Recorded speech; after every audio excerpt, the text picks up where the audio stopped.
আজকে চলে এসেছি মার্কেটে কিছু টুকটাক কেনাকাটা করার জন্য। সো হ্যালো এভরিওয়ান, আসসালামু আলাইকুম, this is Sathi and welcome to our daily blog. Then ready শেডি হয়ে বের হয়ে পড়েছি মার্কেটের উদ্দেশ্যে। আমার দুষ্টু মিষ্টি পাখিটা এখন আর কুলে থাকতে চায় না, ও শুধু হাঁটতে চায়। বৃষ্টি হওয়ার কারণে রাস্তায় পানি জমে গেছে, তাই ওকে জোর করে কুলে নিলাম। সাউদা হাঁটা শেখার পর থেকে আমি বাইরে বের হলে আমার কাছে একটু রিল্যাক্স লাগে, কারণ যখনই আমার হাত লেগে যায় তখনই আমি ওকে একটু নামিয়ে দেই, ও হেঁটে হেঁটে যায় আমার সাথে। আমরা বাচ্চার মায়েরা যতই ড্রেস আপ গেট আপ করে বের হই না কেন, বাচ্চাকে কোলে নিতেই হবে, বাচ্চা সামলাতেই হবে।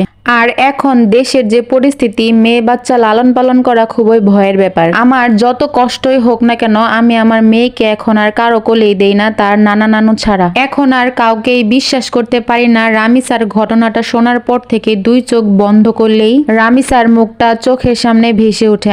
কত কষ্ট না পেয়েছে তার মৃত্যুর সময়। তাই এখন আমরা মায়েরা খুবই সাবধান হই নিজের মেয়ে সন্তানদের প্রতি, যেন মানুষরূপী কোনো পশু আমাদের মেয়ে সন্তানদের উপর হামলা না দিতে পারে। আমার মনে হয় মেয়ে সন্তানরা এই পৃথিবীতে মা ছাড়া আর কারো কাছেই নিরাপদ না। শুধু রামিসাই নয়, রামিসার আগে পরে অনেক ঘটনাই শুনলাম। এইসব দেখে মনে হয় আমাদের আশেপাশের মানুষগুলো থেকে বেশি সাবধান থাকতে হবে। বলা তো যায় না কখন কোন সময় কার সাথে কি ঘটে যায়। সারাক্ষণ মাথার ভিতর এইসব চিন্তা ভাবনায় ঘুরতে থাকে। আমার কাছে মনে হচ্ছে আমি এইসব চিন্তা করতে করতে দিন দিন পাগল হয়ে যাচ্ছি। দেন এইসব চিন্তা থেকে বেরিয়ে মাইন্ডটাকে রিফ্রেশ করার জন্য মার্কেটে চলে এলাম। সাউদার মেইন মার্কেট আগে করা শেষ, ওর জন্য টুকিটাকি কিছু জিনিস কেনার ছিল। অনেক টাইম হয়ে গেছে আমরা বেরিয়েছি, এখন সন্ধ্যা, তাই ওকে কিছু খাওয়াচ্ছি আর সাথে আমরাও একটু চা খেয়ে নিলাম। আমার মেয়ে মাশাআল্লাহ সব খাবারই ট্রাই করতে পছন্দ করে। যদি ওর কাছে ভালো লাগে তাহলে ও খাবে, আর যদি ভালো না লাগে তাহলে ফেলে দিবে, কিন্তু মিষ্টিটা ওর একটু বেশি পছন্দ। খাওয়া দাওয়া শেষ, এখন আমরা বাসায় চলে যাচ্ছি। আর যেতে যেতে রাত হয়ে গেছে। আজকের ওয়েদারটা অনেক ভালো ছিল, তাই মনটাও ভালো হয়ে গেল।